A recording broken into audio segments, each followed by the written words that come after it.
Okay, pop quiz. What's one thing most of us don't eat enough of? That's right, vegetables.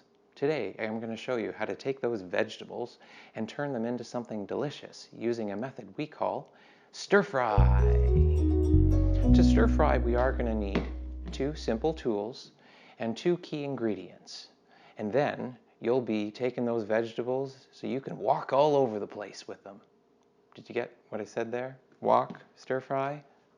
Ugh, never mind. Welcome to the basics.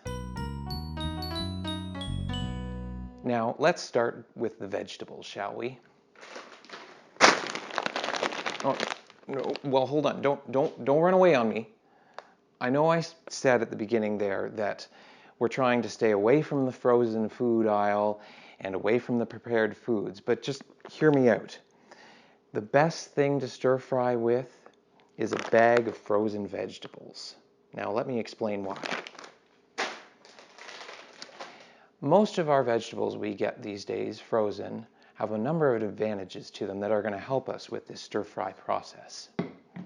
First of all, they use a method that we call IQF. IQF stands for individually quick frozen. It's pretty much self-explanatory. They take the vegetables, they lie them out nice and smooth and separated from each other, and they drop the temperature really fast so that you get vegetables that are harvested and stored at their peak ripeness, and it limits the development of those little crystals from the water so your vegetables don't end up all mushy. So a vegetable that comes out of these frozen bags is going to be flavorful, and it's going to have just enough water coming out of it so that we can stir fry properly. The other advantage to using frozen vegetables is that they generally cut them into even pieces, which means we're going to get a better overall cook on the vegetables too. We don't have to worry about chopping them up all the same. So have I convinced you yet to use frozen? If not, you can go with fresh ones if you'd like. It just means you have to focus on chopping them up yourself, and the cook times are going to be a little bit different, but we'll deal with that in another show. I promised you it was simple, and here's what you need. So, wok. For your wok, go with something deep and preferably thin. That way we get a fast transfer of heat into the vegetables, and try to avoid non-stick if you can. We're going to go high here, so we don't want any nasty chemicals coming off of that non-stick. And then either a wooden spoon or a wooden spatula that can take the high heat, and it will also not damage anything in there as well. Salt, pepper, a must for most cooking, soy sauce, and then my secret ingredient. Stick with me here. This is oyster sauce. Now my daughter says it smells kind of like a pet store or a barn. And she might be right. But if you add just the right amount of this, it brings your stir fry to life. Where are you going to find this stuff? Well, if you look in your local Asian market, you'll find probably half a dozen different varieties. Or in your regular supermarket, if you go to the section where you have all the soy sauce and just take a couple of minutes to look, I promise you, you'll find some oyster sauce there as well. The only other thing we need is just a little bit of oil. Let's go with vegetable oil since we're dealing with vegetables. It can take the high heat and it will help lubricate things so they don't stick as much. Once you've got everything ready and in place, you can turn your heat on. Now put the screws to it. Turn it on high as it'll go, right up to 11. And just leave it for a couple of minutes to get up to temperature. While you're doing that, it might be a good idea to don some PPE. Because the heat is getting really high here, we have the danger that we could be splashing ourselves with hot oil. And hot oil is not friends with your skin or your clothing. As this warms up, dump in your 2 tablespoons of vegetable oil. We're looking for somewhere between 350 and 400 degrees Fahrenheit. Now, if you have one of these fancy surface thermometers, 94.4. You could check the surface by reading it there. If you don't have one of these fancy things, just feel for a good radiation of heat coming out into your hand here, without touching it, obviously. Once we get to that point, we're going to dump in our vegetables. Now be sure that you're ready to go, because once we dump in those vegetables, there's no going back. We've reached the point of no return, and you won't be able to leave.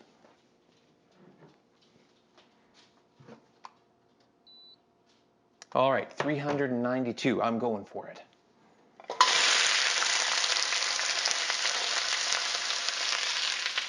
Now you hear that crackle. That is exactly what we're looking for.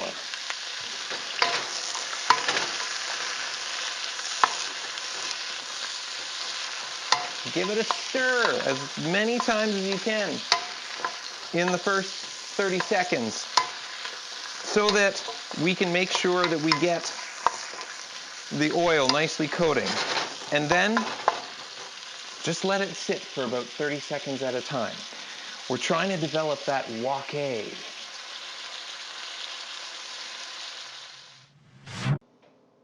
Sorry, I just threw a culinary term at you, and you're thinking, what is this wok you speak of?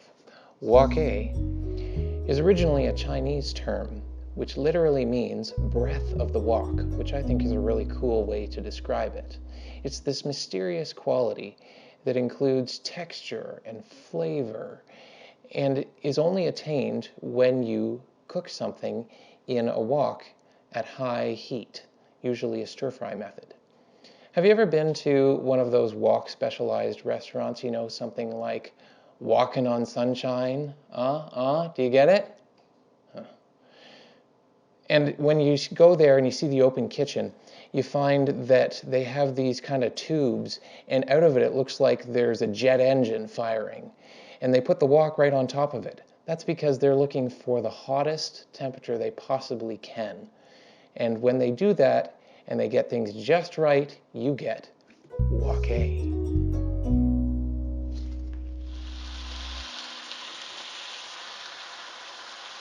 Add about half a teaspoon of salt.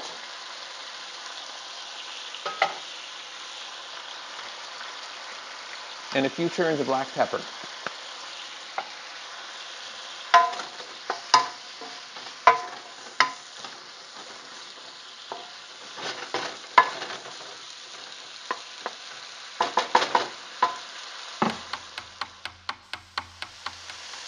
Now you see how we're starting to get this little bit of char on the vegetables here? This is a good sign, and this is good flavor. It means we're coming close to the end.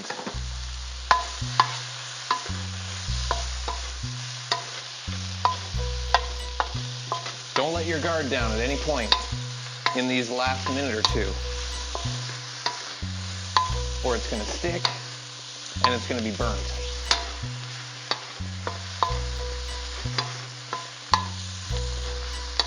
Once you see a significant amount of char going on, give it another 30 seconds, stirring constantly.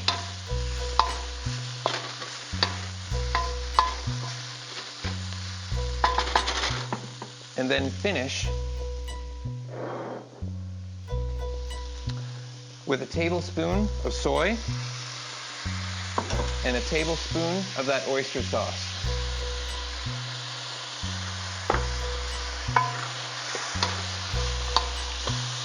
Stir it all around. Make sure it's nice and coated.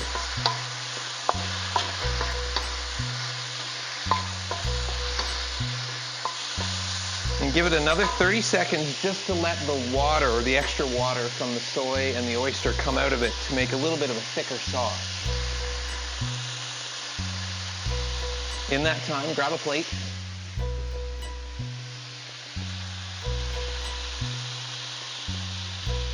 Turn your heat off and carefully dump it out. Now, if any of it sticks there for you, just take your spoon, scrape it off onto your plate.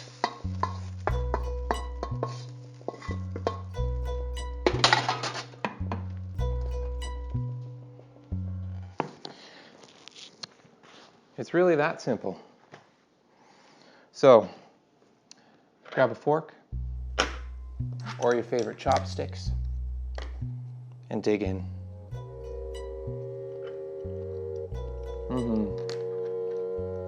A little bit sweet, a little bit salty, all good. Until next time, eat your vegetables.